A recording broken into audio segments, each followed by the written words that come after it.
You ever have one of those nights where you're just lying awake, staring at a cracked ceiling, and thinking about every single choice that led you right here? That was me for most of my life.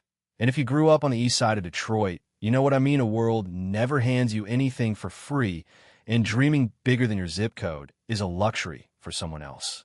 My name's Julian Hayes, and for the longest time, I thought the best thing you could hope for in this life was a little bit of quiet. Maybe a night when your mom's footsteps coming through the door didn't mean more bad news. We live in a one-bedroom apartment. Me and her, just the two of us, and the constant chorus of the neighbors fighting or laughing or sometimes just crying in the dark. I got used to the noise, honestly. Silence scared me more. Silence meant something was really wrong. Dad left when I was 4, and after that, I swear the whole place got quieter, heavier, like we were all holding our breath. Mom worked nights as a janitor, came home with cracked hands and wet shoes, apologizing in whispers even though I was always pretending to be asleep. It's funny, books became my way out, at least in my head. Torn paperbacks from church giveaways, anything to make the walls fade for a while. By the time I was 10, I could fix a radio or a toaster for the neighbors just to buy a secondhand textbook. I didn't just want to be smart, I had to be. At school, I kept my head down, stayed quiet, but I was always watching, always working, you know? While other kids played ball, I was under a streetlight, doing algebra homework with frozen fingers. Heard teachers say kids like me don't make it out. I heard them, all right. And when that letter from Harvard came, heavy envelope, gold seal, I just sat on my bed and held it to my chest. Didn't scream, didn't cry, just whispered, "Mom, we made it." She wasn't there to hear. Mesh was cleaning up a hospital hallway, same as every other night. But here's the thing, getting out doesn't mean the struggle stops. Harvard was another world. I juggled 3 jobs, cleaning dorms, shelving books, delivering groceries just to keep up. I learned real quick, the world only sees the headline. Detroit kid makes it to Harvard. They don't see you shivering through a Boston winter in a coat you bought at Goodwill. And then everything changed my junior year. Signed up for this university caregiving program, paid $15 an hour, just enough to survive. That's how I met Eleanor Whitmoria, 71-year-old widow living alone in a Cape Cod mansion her late husband, some media tycoon, left behind. First time I met her, she looked so delicate, white hair and a bun, sad eyes. She called me Mr. Harvard with a grin. I called her Miss Eleanor, even though she hated the Mississippi. Our conversations shifted from errands and grocery lists to loss and loneliness, and those silences you can't explain to anyone. "Do you ever feel like you were born in the wrong life?" she asked me once. I said, "Maybe, but I think some people fight their way out." She laughed, and in her laugh was every heartbreak she'd ever had. There were afternoons quiet, gentle, where she'd talk about the son she lost, about being invisible in her own house, about her children who only called when lawyers made them. One stormy afternoon, she lit a candle, asked me to sit with her. No small talk, no chores, just company. So we sat, and I told her about my mom, about Billie Holiday songs and bathtub scrubbing, and finding peace in the smallest corners of a life that never felt safe. And she started opening up. Told me about her first date with Arthur, her late husband, how he spilled wine all over her dress and sent 24 white roses the next day. Charm grows old, she said, when it stops listening. There was a moment, I swear, the whole world paused, just us, the storm, and the feeling that maybe for once nobody was pretending. One week, she gave me a photo of her as a young woman, holding a baby boy. "My firstborn," she whispered. "He died before he was 2. She said, "You feel like a second chance." I didn't know what to say, so I just listened. That's when things took a turn. She offered to leave me part of her estate. Said her kids wouldn't allow it, that the only way was if we married. Not a real Marriagino romance, just a legal wall between her and the vultures.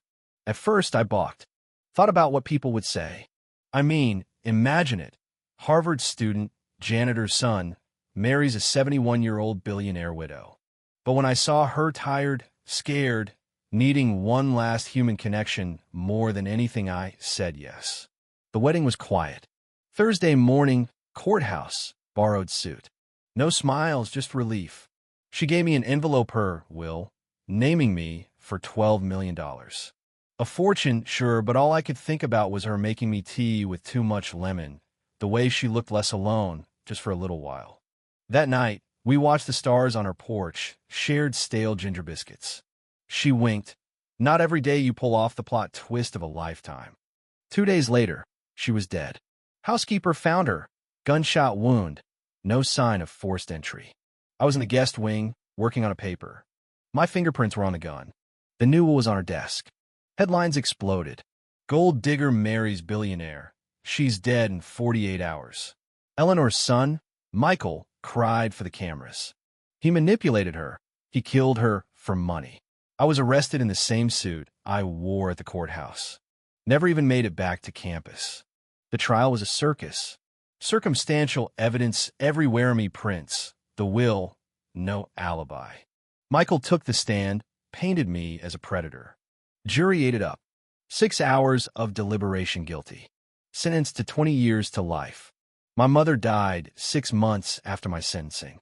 Never got to say goodbye. That's the cost of a headline. Prison wasn't loud like I expected.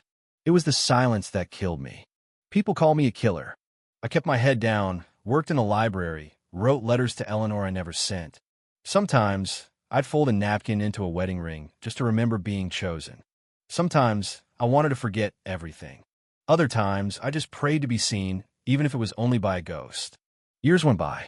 Then Linda Romero showed UPA, tough-as-nails investigative reporter, more fire than fear. She didn't care about tabloid lies. She started digging, found a buried letter from Eleanor, written days before she died. If anything happens to me, look to Michael first. That letter had never made it to court. Linda got security logs camera system disabled from inside, admin code used by Michael.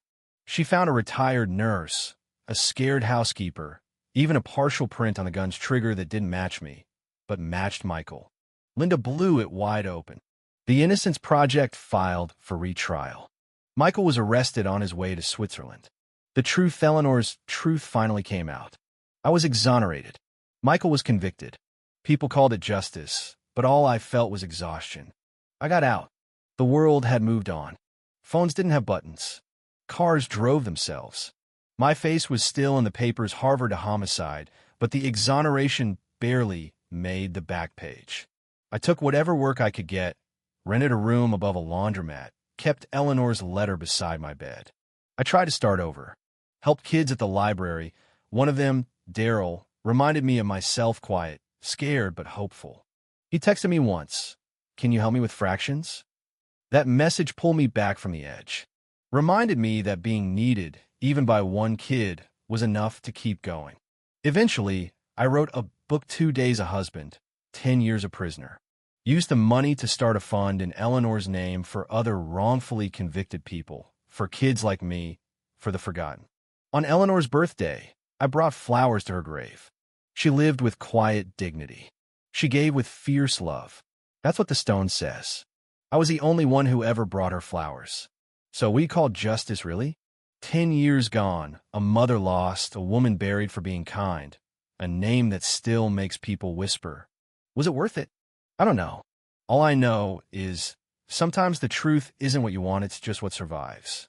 But if you're listening, if you're out there, tell me, would you have believed my story if you saw it on the news? Or would you have believed the headlines? Let me know below. Let's talk about what justice really means and who gets to decide.